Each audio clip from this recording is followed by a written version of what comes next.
Total Recall was released in 1990 and was a huge hit for Arnold Schwarzenegger. For an 18-rated film, it made over $250 million worldwide and was a huge hit on video, with many studios being too afraid now to have R or 18-rated movies being released with huge budgets. It's a shame they have now changed their attitude to appeal to younger audiences, or are too afraid to lose money, which is a bit silly because there are far more people in the world who are over 18. The producers spent a huge amount of money advertising the film, close to nearly $50 million, which took a large chunk of its profits, but it was still a very successful feature. The original story came from Philip K. Dick's novel, We Can Remember It For You Wholesale. It's about a simple guy who wanted to visit Mars but couldn't afford it, so he had a memory implant. The attempt to implant some exciting Mars memories into him as a secret agent reveals that Quaid actually is an undercover government assassin with a mind full of dangerous secrets. The staff injecting the memories quickly get Quaid out of their office. He heads home and finds certain physical evidence to support his new old memories. His handlers initially seek his death, but instead Quaid, being an assassin, avoids this and goes on the run. The film sticks pretty close to some of the events in the book, but the filmmakers maintained a deliberate ambiguity as to whether the events are occurring in the physical world or only in Quaid's own fantasy. The film's script was handled by Dan O'Bannon and Ronald Shusett, who worked together on Alien, and also Gary Goldman contributed to the Recall script. The story went through many changes and a couple of directors in attempts to get it off the ground. The famous producer Dino De Laurentiis had the rights and got the film into production in Australia with Patrick Swayze attached, after a number of box office flops, such as Dune, and eventually went bankrupt during the late 80s, and Arnold stepped in. He was very interested in the story early on, and was unsuccessful at first to star in the film. Arnold persuaded Carolco to pick up the rights at a relatively cheap $3 million, and negotiated a salary with them at around $10 to $11 million, plus a 15% of the profits to star, and had a large degree of control over the production. With the production now moving to Mexico City, they took advantage of some of the great architecture available. They repainted the underground metro system so everywhere has this grey, aggressive look to it. Paul Verhoeven got involved thanks to Arnold. He loved his work on Robocop and immediately got him on the project once he got the rights to the script. Paul brought in a lot of his team he used on Robocop, and it fits perfectly with bringing the script to life. As with many Paul Verhoeven films, the violence is always turned up to 11. People get blown to bits, arms chopped off. It's so over the top it becomes hilarious. You see women get shot and fall down in a comic fashion, as you can see. The film was originally rated an X and had to be cut to meet the restricted rating. Total Recall was one of the last big budget films to use the old method of producing special effects, before the Hollywood system began using digital compositing for its optical work. The film won an Academy Award for its effects. They still stand up today, especially the makeup and creature effects by Rob Bottin.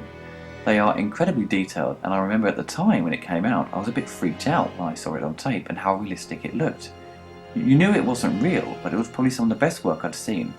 You don't see these type of effects much anymore, which is a huge shame, and it's a dying art in a world full of CGI. The film incorporates many miniature effects which are truly lifelike and were built to the right scale, so it doesn't look fake. There are a couple of dodgy opticals, which you can clearly see the black outlines and the actors looking a bit washed out, but there are only a few shots like that, and everything else is spot on. The soundtrack by Jerry Goldsmith is a fan favourite, and also one of the composer's personal favourites as well. It combines all the elements and styles of Jerry's previous work, like incorporating electronic percussion and sound effects to add an extra layer to his epic traditional symphony score. It's a great soundtrack that can be enjoyed without watching the film. Many scores today are just there to be in the background and are very forgettable. Pretty much all of Jerry Goldsmith's work is very memorable and great to listen to. The film did receive a video game that was released on a number of popular computers and video consoles. The NES version got a lot of negative feedback down to its frustrating gameplay, but to give it credit, the level design does resemble the film quite well. The 16-bit Amiga version has a very nice presentation and tries to mix up the gameplay by adding driving sections, but on the whole it's just another shallow platform game, which even in the early 90s people were already getting sick of. Arnold does a pretty good performance by his standards. He's very enjoyable to watch, and the film has some great quotable lines from him. You'll like being Hauser. Guy's a fucking asshole. See you at the party, Richter.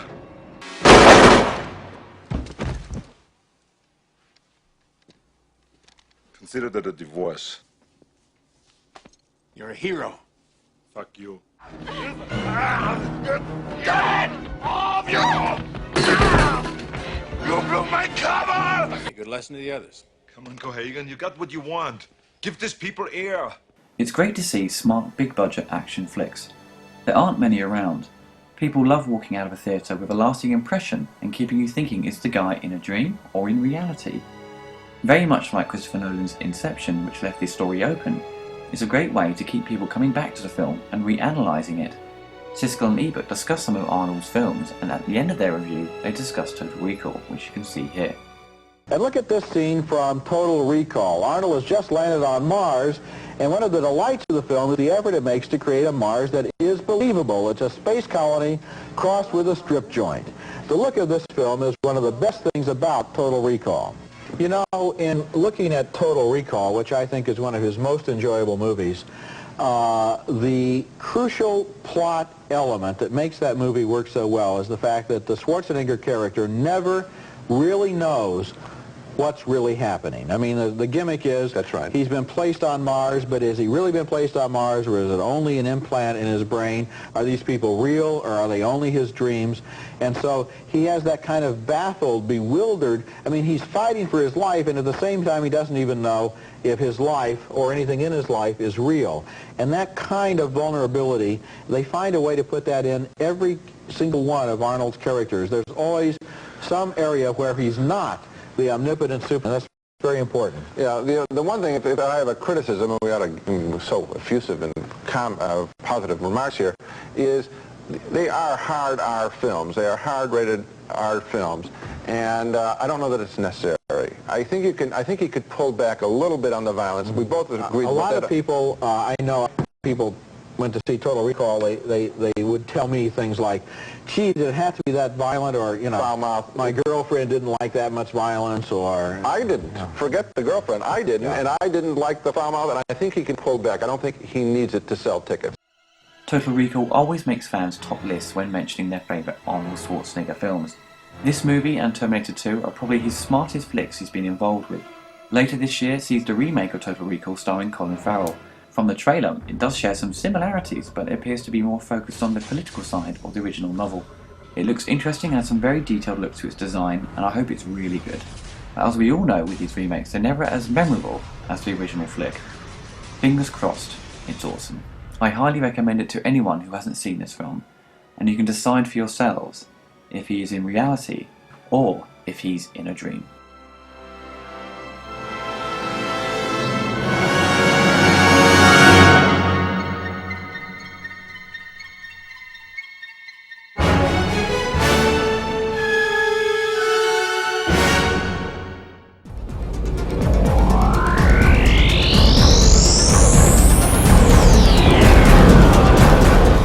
Let him run around, he knows too much.